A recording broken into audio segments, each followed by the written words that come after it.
prior to this meeting to discuss two personnel matters. And I need a motion to approve the agenda tonight, incorporating any additions or. So moved.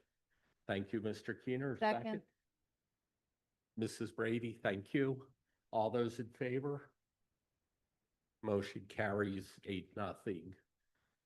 Next is to approve the minutes of the last board meeting held on June 10th, the Education Programs Policy Personnel and Legal Committee meeting held on June 19th, and the minutes of the Education or Buildings and Grounds and Finance meeting held on June 24th. Motion to approve those. So moved. Thank you, Mr. Wagner. Second. Thank you, Mrs. Eshelman. All those in favor? Okay, I believe that carries 8-0. There are no staff or student recognitions tonight. Student council is not here.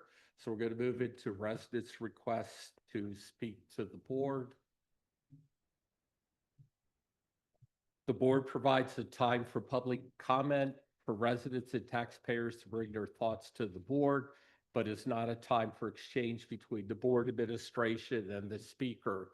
We ask that the speakers refrain from identifying specific students, staff, or community members by name. Residents and taxpayers who are interested in making public comments must complete the electronic registration form prior to 3 p.m. on the day of the meeting. And I believe we have one resident request. Our only speaker this evening is Dr. Kathy Furman.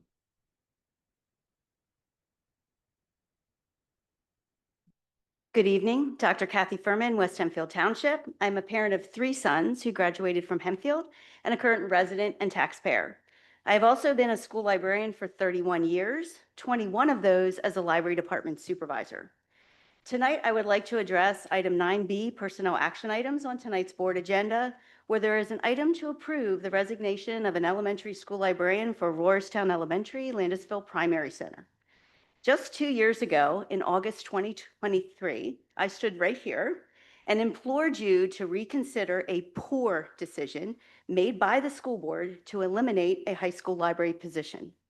I am here to urge you to put the needs of Hempfield school students first when considering this new vacancy. Hire a full-time certified school librarian to fill this vacancy. Please look at the facts and the years of research that point to the impact that a school librarian has on the success of all students when there is a full-time school librarian in every school. School librarians play a crucial role in the educational outcomes for all students. First and foremost, school librarians are teachers, highly qualified, certified educators who do more than just check out books. Our Hempfield school librarians teach classes that align with and meet the PA standards every single day. They develop lesson plans, including objectives, accommodations, and assessment. Their instruction is an integral part of every grade level's curricular goals. They are Pennsylvania certified educators. Our elementary school librarians teach every single class of every grade level in every cycle, building a strong rapport with each student as learners and readers. As teachers, school librarians draw upon deep training and expertise in order to curate resources that meet the curricular needs for our schools. They provide equitable access to resources to ensure a well-rounded education for every student. I have heard some school board members publicly speak negatively about the value of our school libraries and certified school librarians, and those comments are not based on facts or research. The research is clear and irrefutable. In a Pennsylvania study, as well as studies done in 25 other states, schools with full-time certified school librarians had better reading scores in all grade levels. For the advanced readers, they were even proportionally better from elementary to middle school to high school. And those with school librarians had fewer below basic scores. And those are only a few of the data points of years of research, and that's the research. The facts, well, they're actually found with our Hempfield students.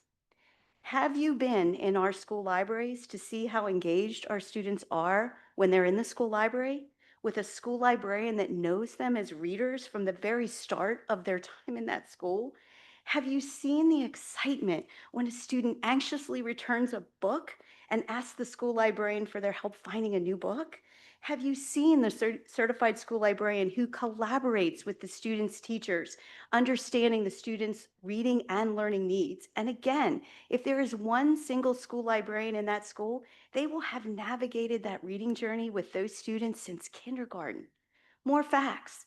That elementary school librarian is part of the K-12 information literacy journey for all our students. They're working with not just the teachers in their school, but with the other school librarians in the district in the middle schools and high school.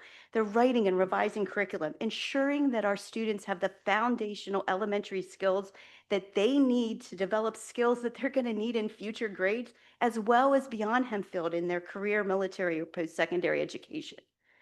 And I say these are facts, but in truth, they're the experiences of our students.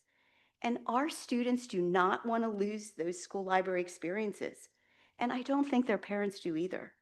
So I'm asking again, as someone who has personally seen all of these Hempfield student experiences, I've seen them in your Hempfield schools. I've been there. I've seen the engagement of learning. I've seen the excitement of the students when they're working with the school librarians in our school libraries. And I'm asking you to please put our students first. I'm asking you to read the research. I want you to look at those experiences with those students, and I want you to make the right decision about this vacancy. And the only right decision is to hire a professional certified school librarian for the Rohrstown Elementary Landisville Primary Center. Thank you. Thank you. Next, I'll turn over to Mr. Bomersky for the superintendent's report. Thank you, Mr. Donato. Good evening. Thank you for everyone for being here tonight. Couple of things under the superintendent's report tonight. First and foremost, I'm hitting all mailboxes. Everyone should have received a copy, or if not, it's on its way, of the spring 2025 roundtable.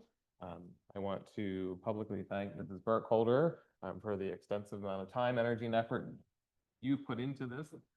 When you look through it, there's a lot of great information, a lot of celebrations, a lot of great anecdotes of the district. I do want to draw the attention, though, just from the board's perspective, if you did not get to see it, my letter to the community, there is a QR code which takes individuals to the community forum video that we held back in April regarding the potential high school project. So that QR code will take them right there so they can view it on a mobile device, or it also gives the direction you can access it on the website. So just wanted to share that. A lot of great work and a lot of great celebrations there.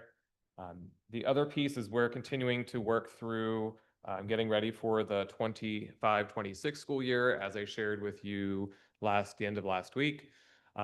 We received notice officially from the Department of Ed on July 2nd. We did get some information ahead of time that as unfortunately expected, Titles 2, 3, and 4 of the federal program, the federal dollars that we receive, have been frozen.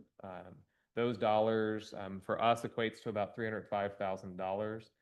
We've been talking about that a little bit through our budget process, that was a possibility. It doesn't mean we won't get them. We just don't know. No one has an answer at this point as to whether they will or won't come to us. Those dollars have been appropriated by Congress in DC. However, the U.S. Department of Education has put them on hold pending further review.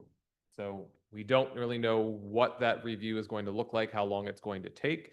What I can share with you, every summer when we work on our federal programming grant application, we open that up in the summer as soon as it's available. This year, when we opened it up, our Title I allocation was there. I did see for one day our Title IV allocation, but the next day it disappeared. And we have no option to complete at this point Titles 2, 3, and 4 applications. We can, and Dr. Dandridge will work through this process as this falls under his purview. You will be asked to approve that application for Title I services in August so that we can get that submitted, but we cannot complete any application for Titles 2, 3, and 4. So if we ultimately do not get those dollars, that's another $300,000 that we flat funded our budget according to last year's dollars that we'll have to find a way to make up or not offer services or programming based on those dollars. So no decision at this point other than making you aware of the reality that we are facing. Also, when it comes to the state budget, At this point, nothing is happening with regards to the state budget. Things have stalled. I've reached out. I see Representative Rivera is here tonight. I reached out to her office, Representative Miller's office, was able to interact with both of them, hearing similar things in terms of things have stalled. The House has been in session. The Senate has not. They have been canceled. Hopefully things will resume next week and we'll get moving in terms of the state budget. I also reached out to Senators Fetterman and McCormick's offices to discuss any implications on the federal dollars. I've not heard back. We've also reached out to Representative Smucker's office. They are getting information from DC and hopefully I'll get back in touch. They'll get back in touch with me soon in terms of some of those updates as to what we may be able to expect in terms of how long something can be delayed. So I just wanted to share all that with you. The last piece that I want to share, and we've talked about this through our budget process for members of the community as well as the board to continue engaging in discussions with our locally elected representatives around cyber reform as well as the state budget. We want to hopefully see cyber reform on a larger scale. It needs to happen. It is, to me, the most common sense thing to fix. Pick the right dollar value in terms of a state cap and use that as a flat rate for everyone, but make it an honest rate, not an inflated rate. So those are pieces that need to happen. I am hearing a little bit that there's a potential of some stalling. The House did pass a cyber bill. It is stalled in the Senate. I did hear today that the Senate will be responding, just not sure when or what that will look like. So that'll be a continued negotiated piece in Harrisburg. So just wanted to bring that to your attention. We are staying in touch, trying to get the information, but the latest piece of that additional $300,000 is concerning. I hope that comes, given that it was appropriated by Congress, but if not, we will have to make some decisions as we get closer to the start of the school year. But I will keep you updated on that. The only other piece, just as a reminder, the calendar of events based on upcoming meetings is listed on the agenda, and you continue to get that in board news as well as the updated enrollment report. And that concludes the superintendent report, unless there's any questions for me. Not really about anything that you just raised, Mr. Pomorski, but could you give us an update on the German situation for next year? Sure. With regards to the resignation we received, as we are doing as directed by the board, Dr. Musser, Dr. Dandridge are evaluating programming, evaluating options to come back with recommendations for not only the German position, but also the library position. And so we're still working through that piece. And we are going to post for an anticipated German position just to keep things moving. We can kind of see what the pool looks like. But we are also aware that colleges are starting to eliminate world language programming. So we're trying to cover our bases, trying to reach out and see what's available. And as they're looking at options, then we'll be moving forward as soon as we get that finished in the coming weeks. Thank you. You're welcome. Any other questions for Mr. Bobrowski? Okay. Going on to the president's report, and I do have one thing to discuss. One of the things we've talked about, we're having the capital campaign and the plans are to build a fairly sizable addition to the high school and renovate what's left with it. And one of the things we've discussed sort of randomly is possibility of gifts, naming rights, whatever you'd like to call it. So Mr. Keener reached out to someone that he knows that used to be part of, I'm sure there's a name for it at Penn State. And Mr. Bobrowski has some information that he found for Market Street Sports. So the purpose of this is just to inform the board and maybe see if this is something we want to continue at this point. So excuse me, Mr. Keener, I'll let you go first. Right. Thank you, Mr. Donato. So this is an outgrowth of a brief conversation that occurred, I think, at the last Finance Building Grounds meeting as a result of some of the escalating cost projections for the high school and starting to think about some potential creative ways to address some of those expenses. I think, as all of us know, in the post-secondary world, major building projects, major renovation projects are almost always coupled with a development campaign around the idea where alumni, businesses, community organizations, et cetera, can help to offset the cost of the construction renovation in exchange for naming rights.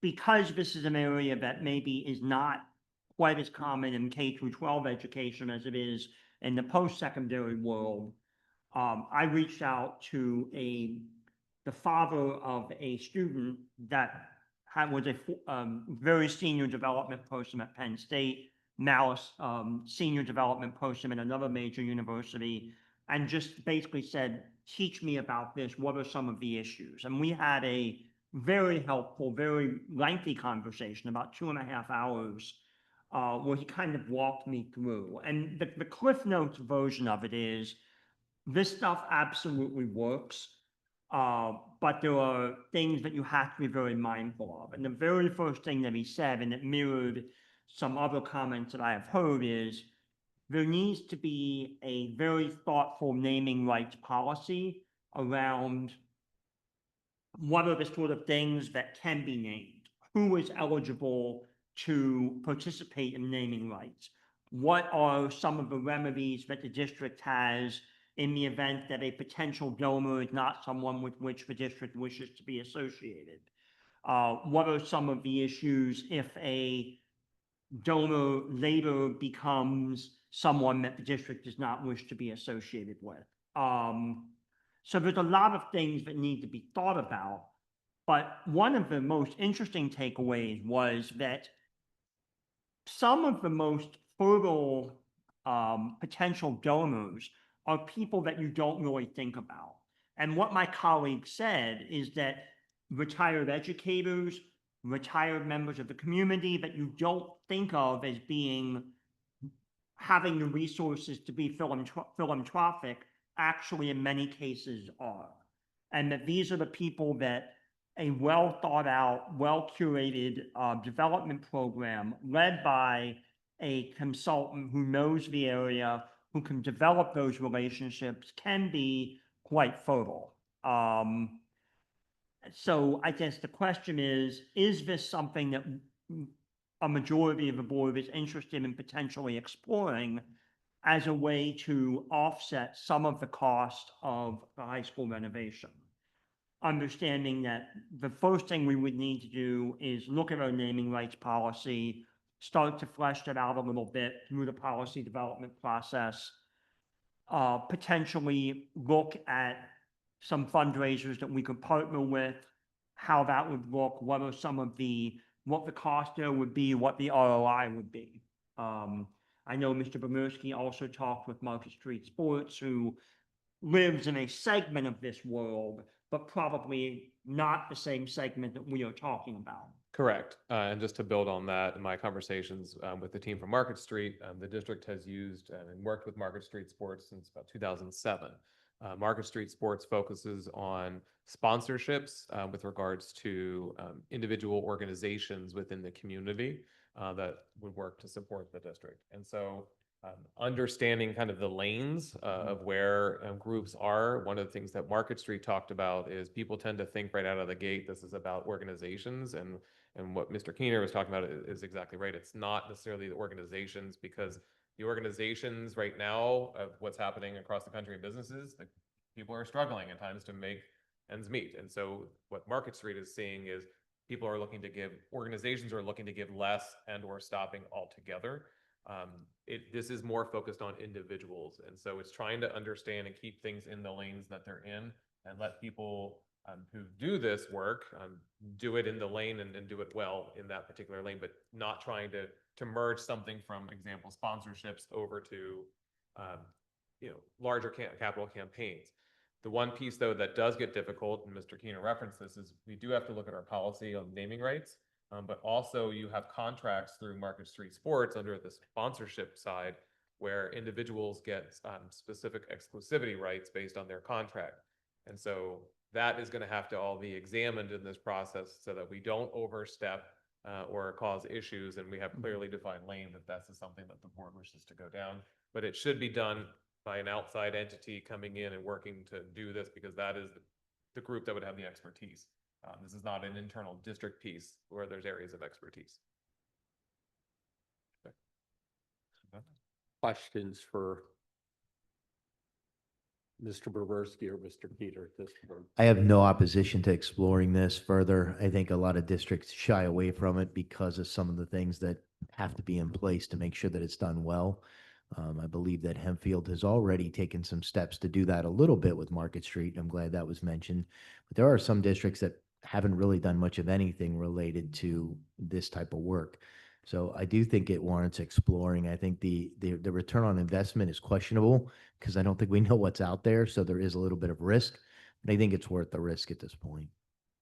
And Yeah. just to add that, just because very quickly, what Mr. Graham will be excited because I actually use ChatGPT to do this and not necessarily a technology dinosaur, but I typed in basically public school projects in Pennsylvania that were partially funded through gifts. And Mr. there Nava, were- can you? Sure. So I went on ChatGPT and just very quickly put in public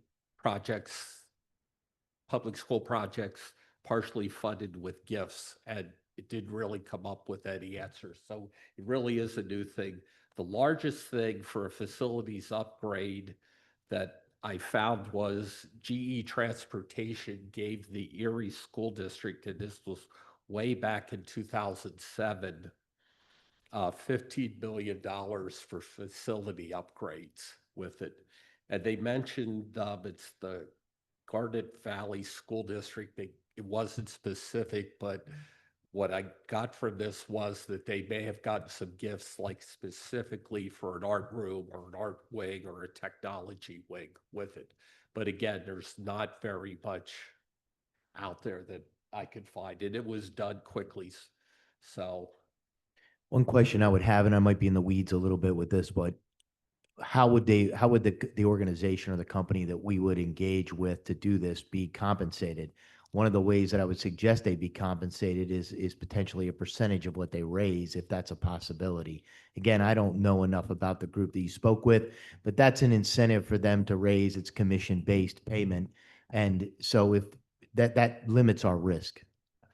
Mr. Walker, my colleague is going to send some names of potential people to talk with.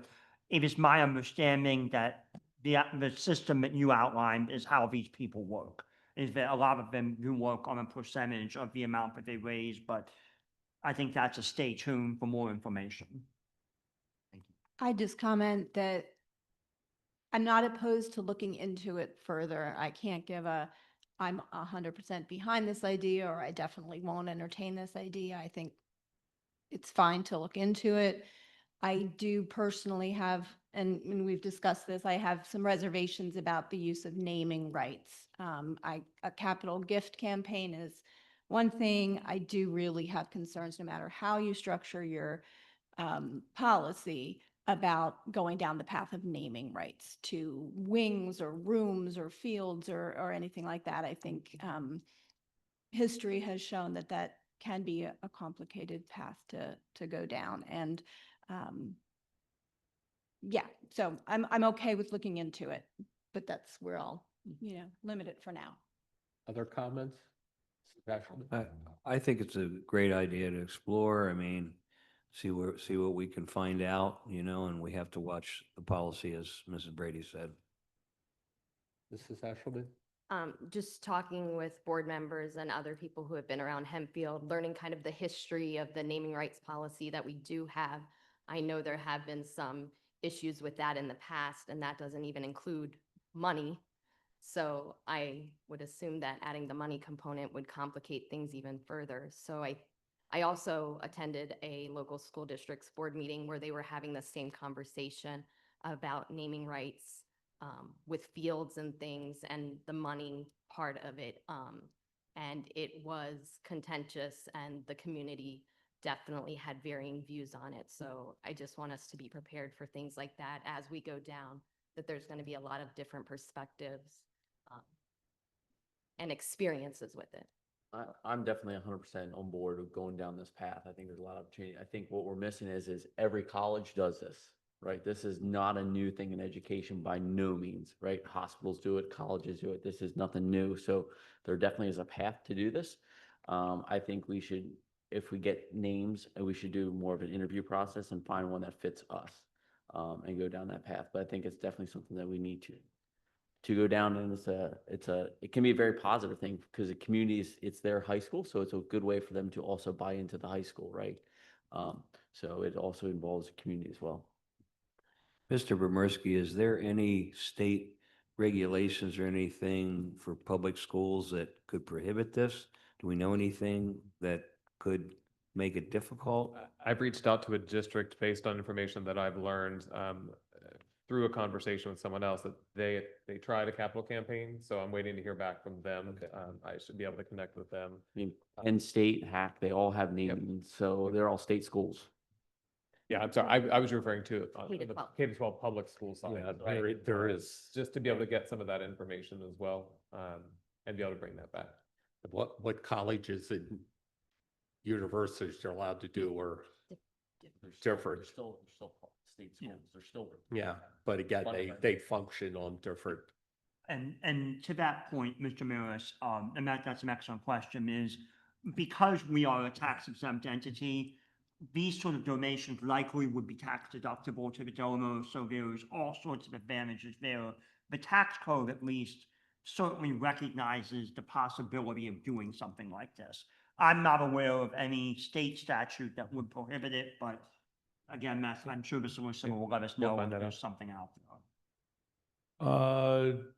Quick question, in your discussions with different folks, did they give you an idea of what their expectation would be in terms of how much they could raise? And did they give you ideas of what are the fundraisers that work the best and what is their experience telling Wait, them? I'm sorry, what was the question, Mr. Wagner? There were two.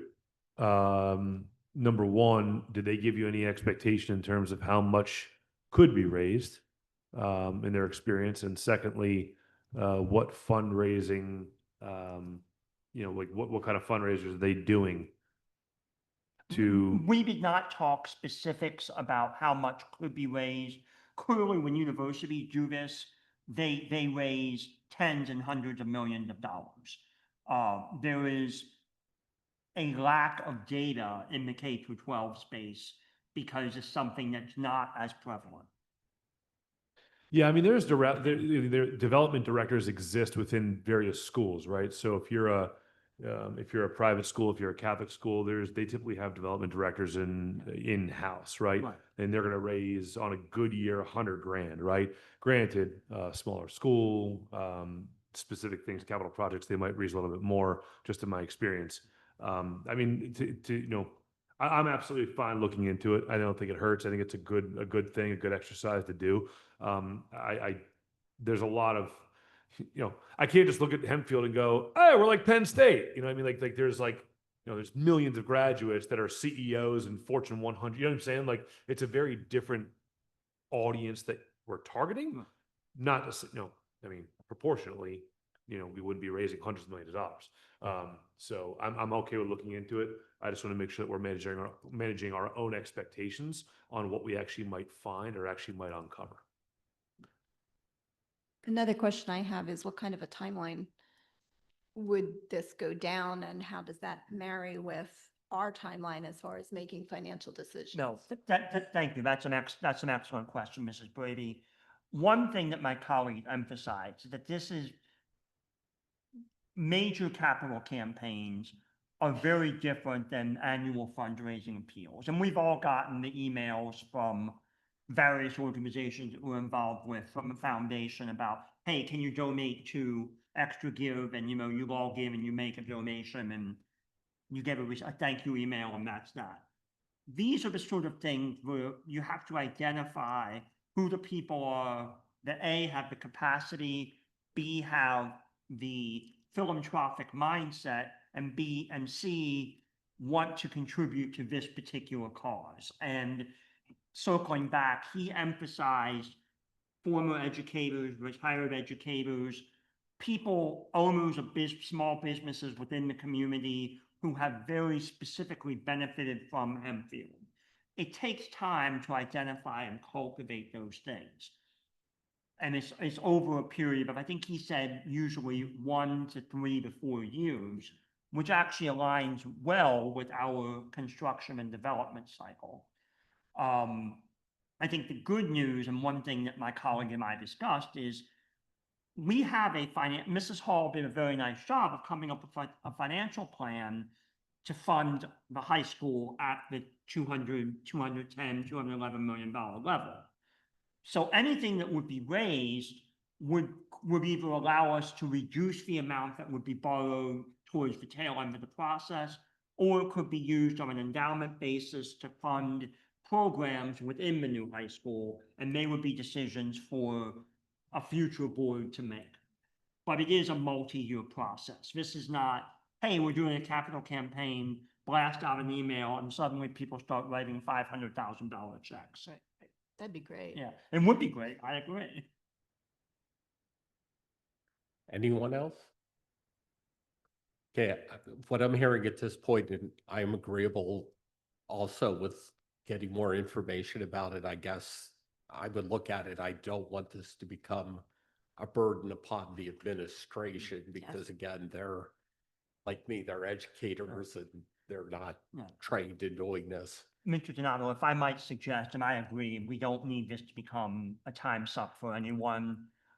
What I heard repeatedly from people is there needs to be a revisiting of the policy. So through the policy committee, I'm going to recommend that we take a look at the existing naming rights policy and figure out what would need to be changed and added to that policy, while at the same time we wait to hear of potential contacts in the fundraising space and learn more about the services they would provide and at what cost. What seems fine to me. And with that, that concludes my president's report. Let's see, moving on. Went too far here. Representative and adjunct reports, Lancaster County Career and Technology Center, Mr. Keener. Thank you, Mr. Donato. The Joint Operating Committee met on June 26th. Of note, there were 2 Hempfield students who placed nationally in the Skills USA competition, one of whom placed, I believe, first, and another one who placed 10th. And I apologize, I thought I had their names written down. I do not, but I know that Mrs. Burkholder and Mr. Bomerski have been in touch with the students, or that the students have been recognized. But 2 of our students did compete in Atlanta and did very, very well nationally. Yep, it was, Luke Lippert was one of them. he placed 3rd in the metal sheet contest, and Maddie Hauk placed 10th in the EMT contest.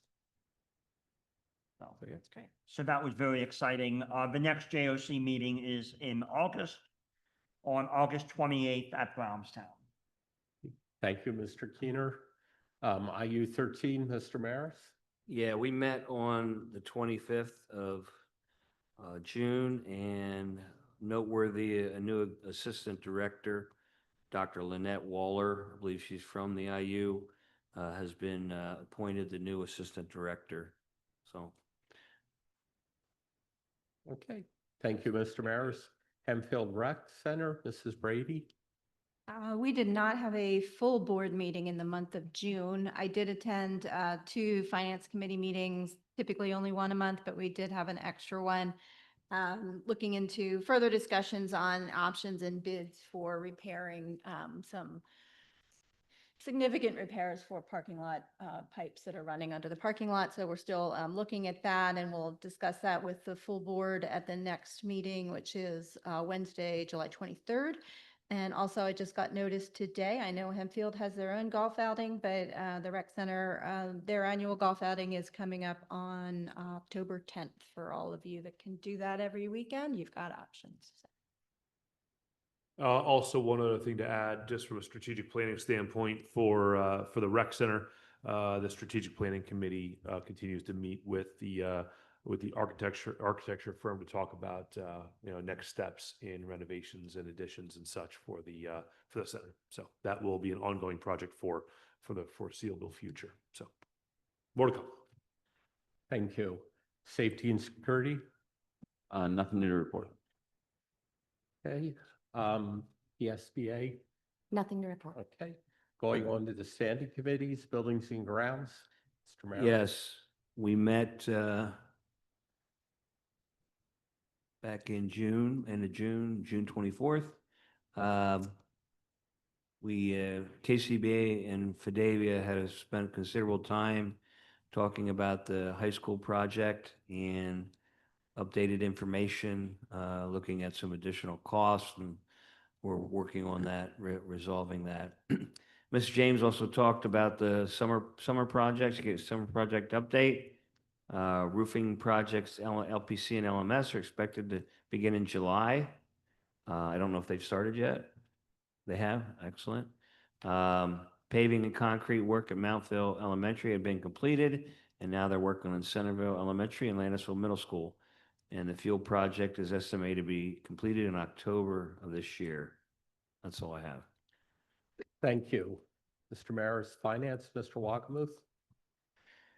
Just a couple things. First of all, we discussed some contracts. We did table the wrestling contract for that space. I would also highlight that Mr. Graham gave us a presentation on a 5-year Toshiba contract. We're already with Toshiba. That nets us savings about $37,500 with a new 5-year contract. So those are on the agenda tonight for approval. And that concludes my report. Thank you. Thank you. Education and programs, Mr. Garber, do you have? I wasn't prepared for it. That's okay. I looked, if you know. There you go for it. Basically, during the meeting, Dr. Danvers provided a review basically of the 24-25 school year. The minutes are in there, and the next education meeting will be in August. The meeting in July has been canceled. So moving on, policy, personnel, and legal, Mr. Keener. Thank you, Mr. Donato. The Policy Personnel Legal Committee met on June 19th. Several policies for first and a couple for second reading consideration. Probably most significantly, the new AI policy. We did first reading at the Finance Building and Grounds meeting. Second reading will be tonight with the goal of giving the administration time to put that policy into the handbook and include it in their back to school, as part of the back to school procedures. Okay, any questions on that? Okay, thank you, Mr. Keener. Then we're going to move on to the action items. Personnel action items need approval for personnel action items B and C. Please. So moved. Thank you, Mr. Wagner. Second. Second. Thank you, Mr. Garber. Any questions? Discussion? Mr. Donato, could I just clarify, did you say B and C or B through G? B and C. Just B and C, okay. Okay. Yeah, it's just B and C. Scroll too far ahead. Okay. Anyone else? All those in favor? Okay, motion carries 8-0. There's no buildings and grounds action items. Moving on to finance action items, need approval for items B through G, which are the contracts, the reports for financial transactions, and in new student meal prices for next year. Motion to approve. Thank you, Mr. Wakamuth. Second? Second. I don't know who said that first, but I defer. any discussion? Okay, all those in favor? Okay, thank you. Motion carries 8-0. Moving on to other action items. Approval for action items B through E, which is the board policy readings, one additional contracted person to drive school buses, and an expulsion. So moved. Thank you, Mr. Keener. Second. I'll second. Thank you, Mr. Wagner. Any discussion? Mrs. Brady? Yeah, I'd like to pull out the second reading of the AI policy. Okay, You can? For discussion or pull it out as a separate item? We have a first and a second. Yeah. on the That's- approval. What works best? Well, there's a first and a Back second in. for approval, so it's up for discussion. Yeah. Just So we're good on to discussion? discuss. Yep, to sure. discuss, Yep, you okay. can discuss any of those pieces. That's what I Yep. went out to discuss. Yeah. Yep. go ahead. I remain with concern about this policy. I know we all have a goal of getting it into the hands of teachers before the beginning of the school year. We all realize that it's going to take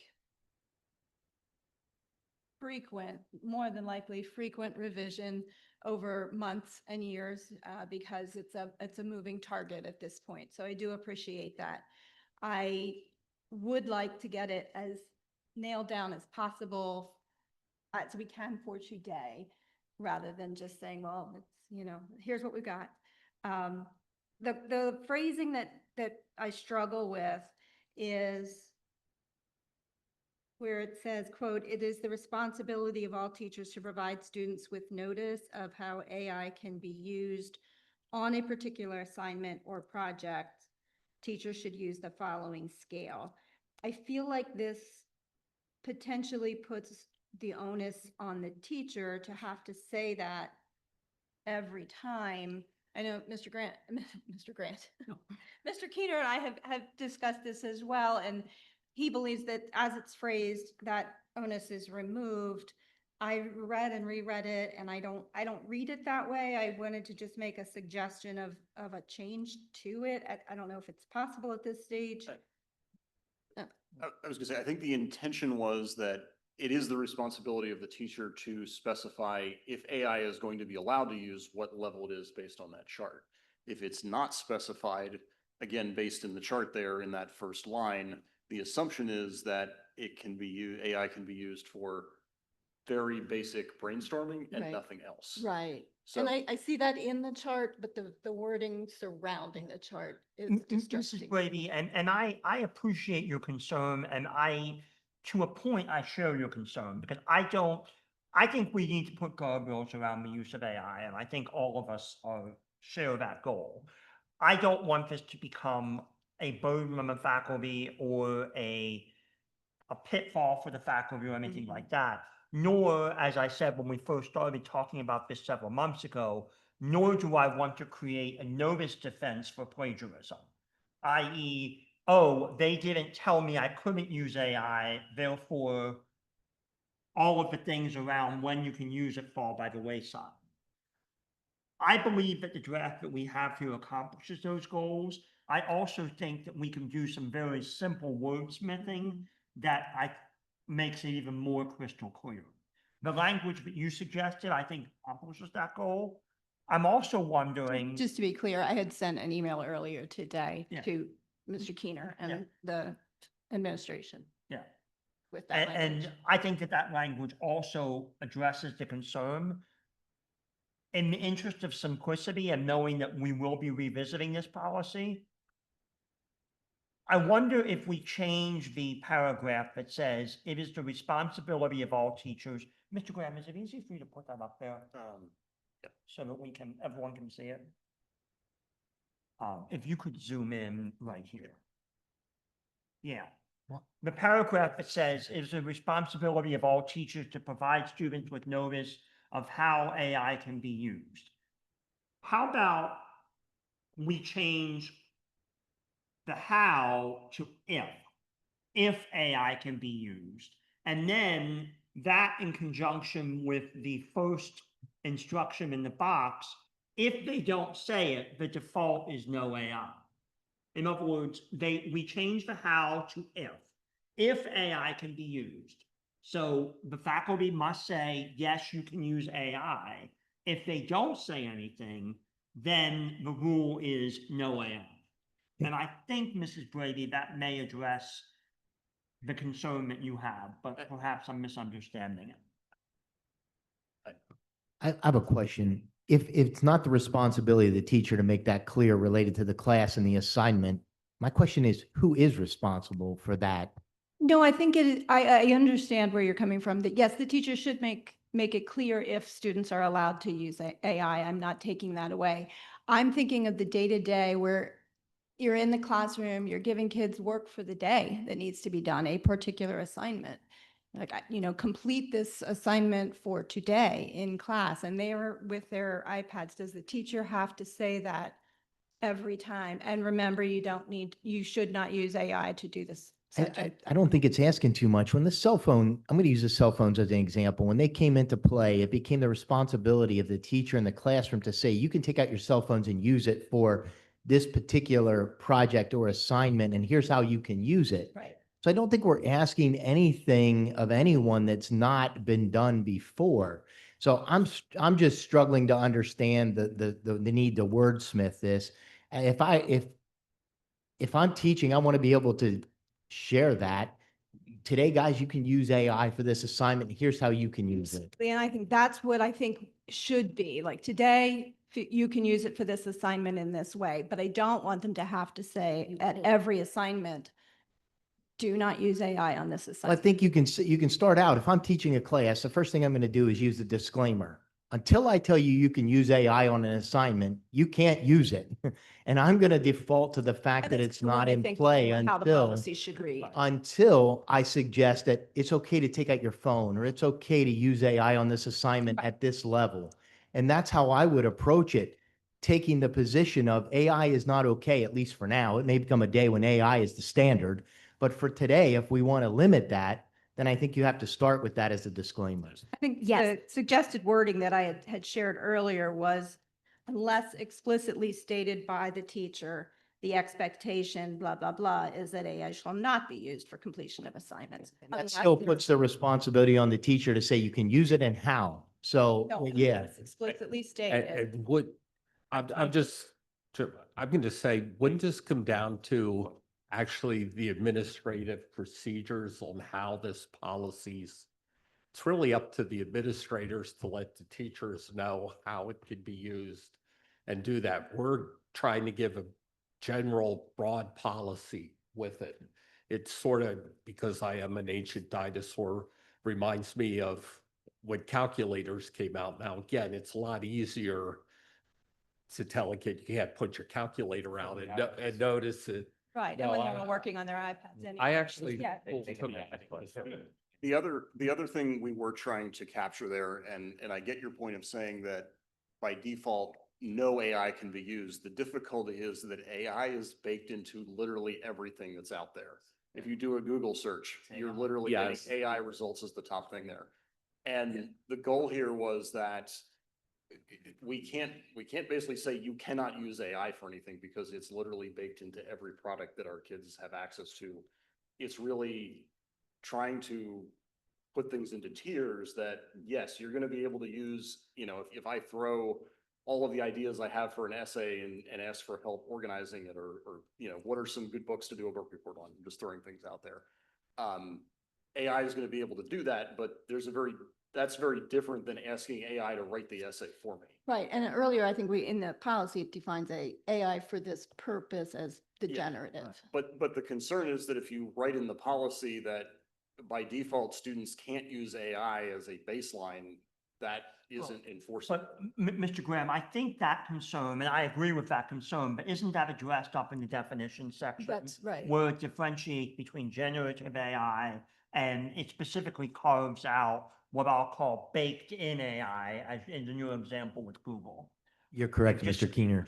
Scroll up to. Oh, no, If It if I can does. just interject here real quick, one of the pieces as I read this and as I read it before, it's the responsibility of all teachers to provide students with notice on how AI can be used on a particular assignment. The teacher should use the following scale for guidance. To me, it means the scale goes in a syllabus, it's posted in a classroom, it's gone over with the students at the beginning of a course and or through the course of, and that meets then the standard of the policy. It has been provided. To me, I'm not looking at it as every single assignment. It's just, here it is, and when it comes up, if there's an AI piece that we have to work through, then we're gonna address it. If there's a project that we don't really want it, we're gonna do this. But it's gonna be really hard to have a project where AI is not going to be able to be used in some way, shape, or form, even if it's just to gather ideas or thoughts or brainstorming. But I didn't read it, when I read your email today, as I looked at this again, I didn't read it as every single assignment. I read it as because the scale is outlined. We have to post the scale, we have to provide the scale, we gotta make sure we go over it with students and help them understand it. And that's the extent of that. It does not. That's how I read this. That's what I would hope it Yeah. is. And that's what we can reinforce That's and there. communicate out. But this should be a visible anchor chart, if you will, in all classrooms. I know there was some Definitely. conversation about the chart in our last meeting, that there was concerns about the chart, but that's one of the reasons why we wanted to at least maintain that chart in this version of the policy until we're up on our feet and can find other ways to manage some of those concerns. We thought that the chart was the easiest way for teachers to address these concerns without having to know the policy inside and out. Mrs. Etchem. I just have a question because I live in the elementary world, so I'm thinking of a first grade classroom where they have an assignment. I don't think they're going to understand the nuances of this, and I worry that a teacher reading that would have to say to before every assignment, it is how everyone's reading it a little differently, and I just, I see it in the secondary world very differently, and this is a K-12 policy, so Well, that's maybe where the administrative regulations Correct. fall. It's going to take time because kids have to be taught, especially when you start to get into disclosing and documenting how AI is being used and what that looks like, how that's cited. That's going to need to be taught. And so it's going to evolve. And so right out of the gate, students are not going to be just in the primary grades using their iPad and be like, oh, Googling, find the answer. I mean, some kids will, but that evolution, if you will, of this needs to be taught all the way up K-12. We can certainly roll out kind of that guidance and expectation, but I don't view this policy as every single assignment you have to address AI. It is going to have to evolve over time, which is the reality of it. If I recall our discussion correctly, when we brought this policy up, we knew going into this policy, it was not going to be, it's going to be 80% there, and the 20% we were going to have to figure out on the way. And I think that figuring it out means that we will get feedback, we will get suggestions, and we will make changes. I don't think this board's stuck on this policy. To your point, Mrs. Brady, there was language in one of those first ones that, if you remember, I didn't even necessarily agree with. I'm fine moving the policy forward, knowing this is a working document as I see it. So I'm not as hung up on some of those details because I think we're going to find our way. There's no one going to be walking in every classroom saying, you didn't mention that at the beginning of the class in a kindergarten class that's never going to use it. So I think, I don't know if we're splitting hairs, but my sense is it would be okay to move this forward, knowing we have 80% of it there, knowing all of us are willing to continue to take feedback and adjust this accordingly. I think that's the answer to this because I'm not comfortable with everything that's in here either. But I'm also not going to delay us moving this forward because the alternative is we get to next year and the teachers have no direction. And I feel like that directionless, and they look to this and say, what are we supposed to do? And we've given them nothing policy wise. I feel like that's worse. Do we have something in place where we can hear from staff and students? I know we discussed it as a board and everyone was very open to it. I just didn't know if there was maybe something we could put in place timeline wise to get feedback.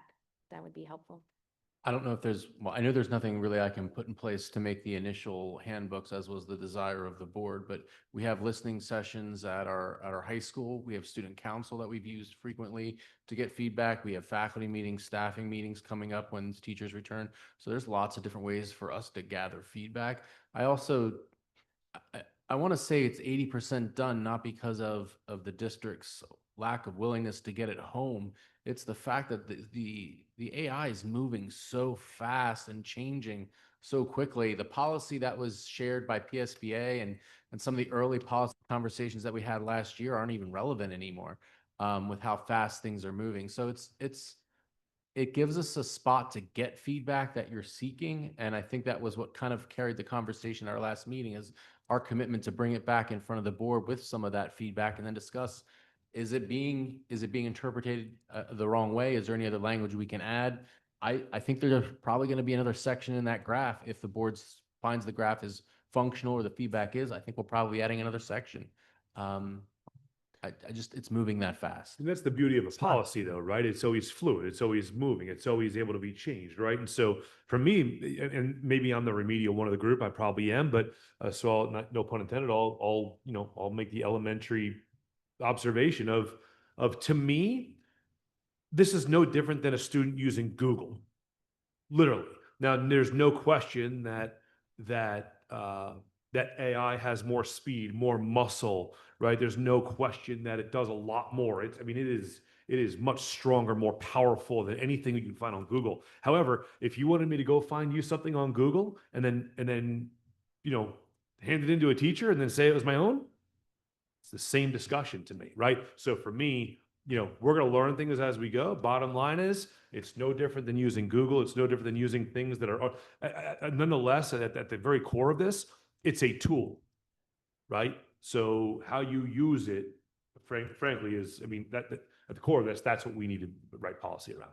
Yeah, I want to restate the obvious. This policy isn't here as a punitive measure. This is to help to provide guidance, and I think that's what we're attempting to do. And so if we're looking at it as a punitive measure, yeah, we're going to be concerned about every word in here. That's not the case. I don't think anybody's going to be micromanaging this. We want to get something in place and then learn from it and make adjustments because we haven't had a policy, so we haven't had a chance to get that feedback yet to I guess that really is my concern, is if that's the parameters that teachers are to use with their students, and that students are to understand when they complete assignments and more particularly projects, longer term and in more in-depth projects. If it's found that a student did not conform to this, then there will be a punitive measure to it that, that there was plagiarism here, and what are the effects of that on the student and the student's career, school career. And then we are relying on this policy to follow up on that. And that's, I think, the core of where my discomfort I think it's to is. help teachers because that's already needing to take place. Right. They've been worried about plagiarism for years. It just is obviously a little easier today. So I don't know that fundamentally anything has changed, even though it has changed. Yeah, I had a buddy who got in trouble because he plagiarized the World Book Encyclopedia for a paper once, right? Like that was in like '94. So yeah, I mean, so to me, it's a similar to. I guess I right, wonder, like, it's- do we need it? Or does our current plagiarism policy cover it already? Good question.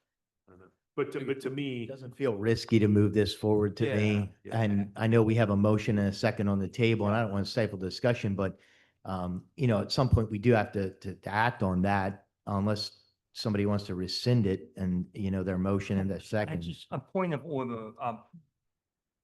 Did Mrs. Brady ask if this be voted on separately, or were you simply discussing? I wanted to discuss. You wanted to discuss, okay. Okay, so right now there is a motion and a second to approve all those action items. We've had the discussion, so all those in favor? Okay, I believe the motion carries 8-0.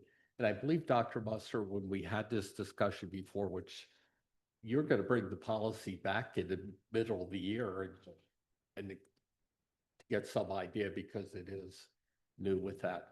So with that, motion to adjourn. so moved. Thank you. Second. Second, Turkey. Thank you. All those in favor?